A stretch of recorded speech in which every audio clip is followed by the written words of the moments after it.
സ്വാഗതം. നമ്മളിന്ന് സംസാരിക്കുന്നത് ഈ സാമ്പത്തിക ആവശ്യങ്ങൾ എങ്ങനെ നിറവേറ്റാം എന്നതിനെക്കുറിച്ചുള്ള ഒരു ഓഡിയോ ഭാഗത്തെ പറ്റിയാണ്. നിങ്ങൾ പങ്കുവച്ച ആ ഓഡിയോ. അതെ. അത് കേട്ടപ്പോൾ എനിക്ക് തോന്നിയത് എന്താണെന്ന് വെച്ചാൽ അതിൻ്റെ പ്രധാന ആശയം, അതായത് വളരെ സിമ്പിളായിട്ടാണ് അവതരിപ്പിച്ചിരിക്കുന്നത്. പണം എന്ന് പറയുന്നത് മൂല്യത്തിൻ്റെ കൈമാറ്റമാണ്. അത് ഇത്ര ലളിതമാണ് കാര്യം എന്നതിലിങ്ങനെ പറയുന്നുണ്ട്. ശരിയാണ്. അപ്പോൾ ഒറ്റയടിക്ക് കേൾക്കുമ്പോഴിത് വളരെ ലളിതമായി തോന്നാം. പക്ഷേ ഇതിൻ്റെ ഉള്ളിലേക്കൊന്ന് നോക്കിയാലോ, ഇല്ലേ? തീർച്ചയായും. കാരണം ഈ ലളിതം എന്ന് പറയുമ്പോഴും മൂല്യം നൽകി പണം നേടുക എന്നുള്ള ആ ഒരു തത്വം, അതിന് പല വശങ്ങളുണ്ട്. അതെ. ഈ ഓഡിയോയിൽ തന്നെ ആ മൂല്യം എങ്ങനെയാണ് പണമായി മാറുന്നത് എന്നതിനെക്കുറിച്ച് ചില കാര്യങ്ങൾ പറയുന്നുണ്ട്. നമ്മൾ ശ്രദ്ധിക്കേണ്ടത് അതാണ്.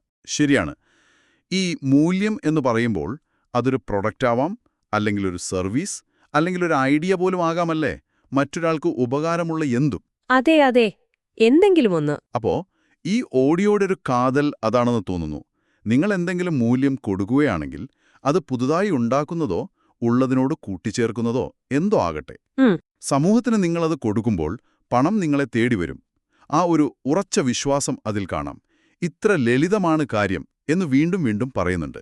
ശരിയാണ്. പക്ഷേ അവിടെ ഒരു കാര്യമുണ്ട്. എന്താണത്? ഈ മൂല്യം നമ്മൾ കൊടുത്താൽ മാത്രം പോരല്ലോ, മറ്റുള്ളവർ അത് കാണണ്ടേ? ആ ഒരു പെർസീവ്ഡ് വാല്യൂ, അതായത് മറ്റുള്ളവർ കാണുന്ന മൂല്യം. അത് പ്രധാനമാണ്. മറ്റുള്ളവർ അത് തിരിച്ചറിയണം. അതെ, അതാണ് പ്രധാനം. ഈ മറ്റുള്ളവർ കാണുന്ന മൂല്യമെന്ന് പറഞ്ഞാൽ അത് എന്താ പറയുക, വെറുതെ ഉണ്ടാവുന്ന ഒന്നല്ലല്ലോ. അല്ല.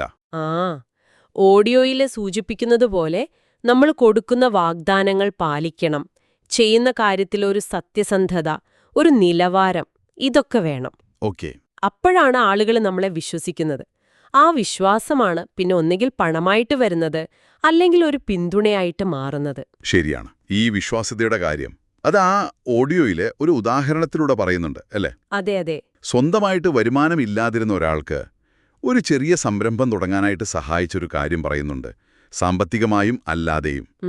അപ്പോ തുടക്കത്തില് പണം എവിടെ നിന്ന് കിട്ടും എന്നൊക്കെ ഒരു പേടിയുണ്ടായിരുന്നെങ്കിലും ആ ലക്ഷ്യം നല്ലതാണെന്ന് കണ്ടപ്പോൾ പലരും സഹായിക്കാൻ വന്നു എന്ന്. അതെ, അവിടെയാണ് കാര്യം. ലക്ഷ്യത്തിലുള്ള ഒരു ആത്മാർത്ഥത. അതെ, ആത്മാർത്ഥത. അപ്പോൾ ഈ ഓഡിയോ മുന്നോട്ട് വെക്കുന്ന പ്രധാന ചിന്തയതാണ്.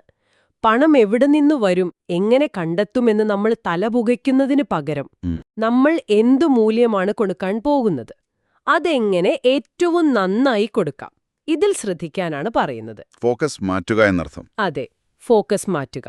നിങ്ങൾ കൊടുക്കുന്ന മൂല്യം നല്ലതാണെങ്കിൽ അതിനാവശ്യമുള്ള വിഭവങ്ങൾ, പണമടക്കം ഏതെങ്കിലും വഴിക്ക് വരും എന്നൊരു വിശ്വാസം. ആ ഓഡിയോയില് ഒരു എന്താ പറയുക, ഒരു ദൈവികമായ തലവും പറയുന്നുണ്ടല്ലോ. ദൈവം അതിൽ മൂല്യം കണ്ടാൽ അത് മറ്റുള്ളവരിലും പ്രതിഫലിക്കുമെന്ന്. അത് ആ ഓഡിയോയിലെ വ്യക്തിയുടെ ഒരു കാഴ്ചപ്പാടാണ്, ഒരു വിശ്വാസം. അതായത് സ്വന്തം ലക്ഷ്യത്തിൽ അത്രയും ഉറപ്പുണ്ടെങ്കിൽ അത് മറ്റുള്ളവരിലേക്കും എത്തും എന്നൊരു ചിന്ത. ഓക്കെ. പക്ഷെ അവിടെ വേറൊരു ചോദ്യം വരാം. നമ്മൾ മൂല്യം കൊടുത്താലും അത് തിരിച്ചറിയപ്പെടാൻ ചിലപ്പോൾ സമയമെടുക്കില്ലേ? അതിനെക്കുറിച്ച് ഓഡിയോയിൽ കൂടുതൽ പറയുന്നില്ല. അത് ശരിയാണ്. എന്നാലും ഇതിൽ നിന്ന് നമുക്ക് എടുക്കാവുന്ന പ്രധാന പോയിന്റ് എന്താണ്? പണം മൂല്യത്തെയാണ് ഫോളോ ചെയ്യുന്നത്. സിമ്പിൾ. അതെ. അപ്പോൾ സാമ്പത്തികമായിട്ടൊരു മെച്ചം വേണമെങ്കിൽ ചെയ്യേണ്ടതെന്താണ്? നല്ല മൂല്യമുണ്ടാക്കുക, മറ്റുള്ളവർക്ക് ഉപകാരമുള്ള എന്തെങ്കിലും ചെയ്യുക. അത് വ്യക്തമായിട്ട് വിശ്വസനീയമായിട്ട് മറ്റുള്ളവരിലേക്ക് എത്തിക്കുക. ശരി. പണം കിട്ടുന്നതിനേക്കാൾ മൂല്യം കൊടുക്കുന്നതിൽ ശ്രദ്ധിക്കുക. അതെ അതെ, കറക്റ്റ്. അപ്പോൾ ഈ ചർച്ചയുടെ അവസാനം കേൾക്കുന്നവർക്കൊരു ചിന്താവിഷയമെന്ന നിലയിൽ എന്താണ് പറയാനുള്ളത്? തീർച്ചയായും ഈ ഓഡിയോ പറഞ്ഞൊരു കാര്യമുണ്ടല്ലോ, മൂല്യം വ്യക്തമായും വിശ്വാസയോഗ്യമായും കൈമാറണം എന്നത്. അപ്പോ നിങ്ങളിപ്പോൾ എന്തെങ്കിലും മൂല്യം നൽകുന്നുണ്ടെങ്കിൽ, അല്ലെങ്കിൽ ഭാവിയിൽ നൽകാൻ ഉദ്ദേശിക്കുന്നുണ്ടെങ്കിൽ, അത് നിങ്ങൾ എത്രത്തോളം നന്നായി മറ്റുള്ളവരിലേക്ക് എത്തിക്കുന്നുണ്ട്? നല്ല ചോദ്യമാണ്. ഒരുപക്ഷെ നിങ്ങളുടെ പ്രോഡക്റ്റിന്റെയോ സർവീസിന്റെയോ ശരിക്കുള്ള വാല്യൂ അത് ആവശ്യമുള്ള ആൾക്ക് ശരിക്കും മനസ്സിലാവുന്നുണ്ടോ? നമ്മൾ ഉദ്ദേശിക്കുന്ന അത്രയും അവർക്ക് കിട്ടുന്നുണ്ടോ എന്ന്. അതെ, ആ ഒരു കമ്മ്യൂണിക്കേഷൻ അതിനിയും മെച്ചപ്പെടുത്താൻ എന്തെങ്കിലും വഴിയുണ്ടോ എന്ന് ആലോചിക്കുന്നത് നല്ലതായിരിക്കും. ശരിയാണ്. ആ ആശയവിനിമയം മെച്ചപ്പെടുത്താൻ എന്ത് ചെയ്യാം എന്നൊരു ചോദ്യം. അതെ, സ്വയം ചോദിക്കാവുന്ന ഒരു ചോദ്യം.